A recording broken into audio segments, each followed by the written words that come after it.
Number 1. The Braemer Hill Murders. In 1985, a young couple would be taking their last walk. 17-year-old Kenneth McBridge and 18-year-old Nicola Myers were a well-known couple at their school, Island School, in Hong Kong. McBridge had many school activities, including being president of his school student union. Myers was known as a smart girl who studied languages and one day had hoped to become an interpreter. Many of their fellow students described the couple as close. On April 20th, 1985, the unsuspecting couple would take their final walk in Braemer Hill countryside. During their walk down a hill, they encountered 4 young male gangsters. The 4 had previously tried to steal government cable on top of a mountain to get some extra cash. After several failed attempts, the boys saw the couple and decided to have some fun with them, and since the couple were European, they decided that they must be rich. Unfortunately for the couple, they had only brought $1 with them. The 4 boys did not believe this, and this led to the couple's final moments. McBridge's feet and hands were bound together, and he was brutally beaten. The leader of the group, Pang, raped Myers and beat her as the others beat McBridge. Pang kept Myers' Nike brand shoes, which would ultimately lead to his and his friend's arrest. McBridge had been found tied up, brutally beaten and strangled, and Myers was found half naked, her jaw broken, and left eye dangling out of its socket.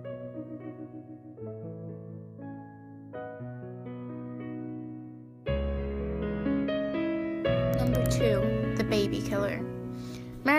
Mary Beth Tinning would go on in her life to murder at least 8 of her children. Mary Beth Tinning was born September 11th, 1942, and now is currently serving a 20 years to life prison sentence for the murders of her children. Mary Beth claims that during her childhood, her father would beat her and lock her in a closet whenever she misbehaved. Once the woman grew, she began working at Ellis Hospital. The woman met Joe Tinning on a blind date that her friends had brought her to. As the couple's life progressed, they married in 1965. After the Tinnings' first 3 children's deaths, something snapped inside of her. Her fourth child, Timothy, was born on Thanksgiving Day, 1973, but was brought to the hospital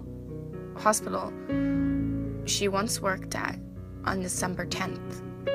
She had claimed that she found her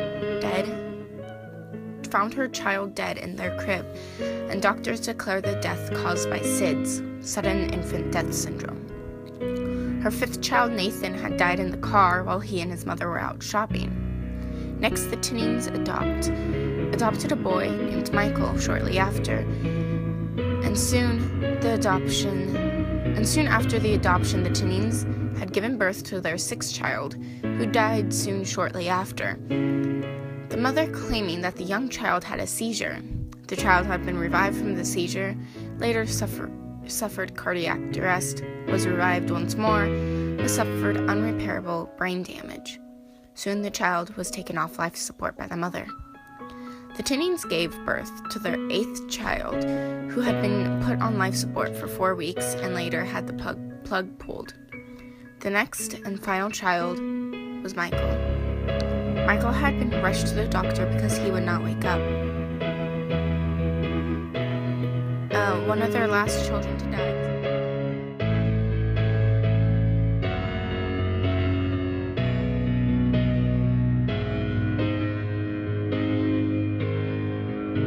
Number 3. The Rostov Ripper. Andrei Chikatilo would later be known as the Rostov Ripper. During his childhood, the Ukraine had been going through a large famine. His mother, father, and himself lived in a one-room hut on a plot of land his parents had earned from working. He and his family sometimes had to eat grass and leaves to prevent starvation. Anna, his mother, throughout Andrei's life had told him that before his birth, he had a 4-year-old brother. His brother had been kidnapped by starving neighbors who'd eaten the child. However, no one knows if this story was true or not. Andrei claimed that his life was full of poverty, war, and hunger. Andrei's sister tells that their father, despite hardships, was a kind and gentle man, but their mother was harsh and horrible to her children. This may be a result to his horrible acts in later years. In 1978, During the month of September, the adult male moved to Shakti, a coal mining town, where his first murder was documented. December 22nd would be the day he lured a 9-year-old female to an old house he purchased, where he would attempt to rape the young girl. However, Andre could not sexually assault the girl, failing to become aroused. The girl soon began struggling, which caused him to choke her and stab her in the chest 3 times. Doing this caused him to become aroused. Soon he dumped the child's body in a river, and so his murdering spree began. He was soon arrested by police, and he had admitted to the murders of 56 people between the ages of 9 and 31. He would kill them, sexually assault them after death.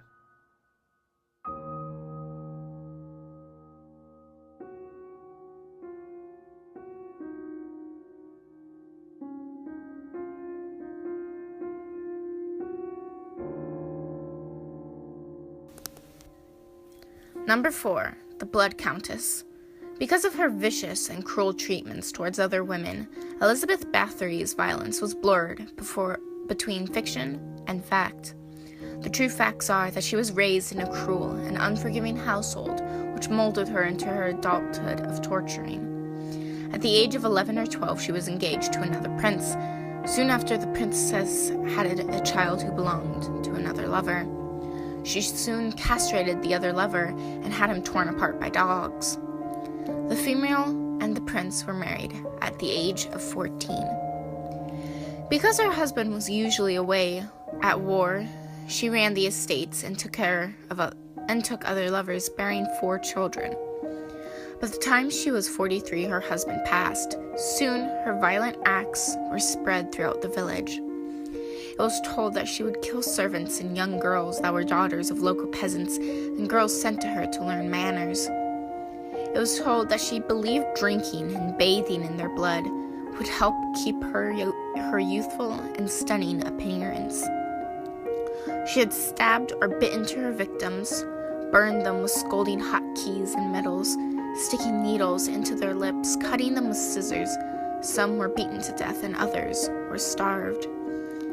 A minister told authorities.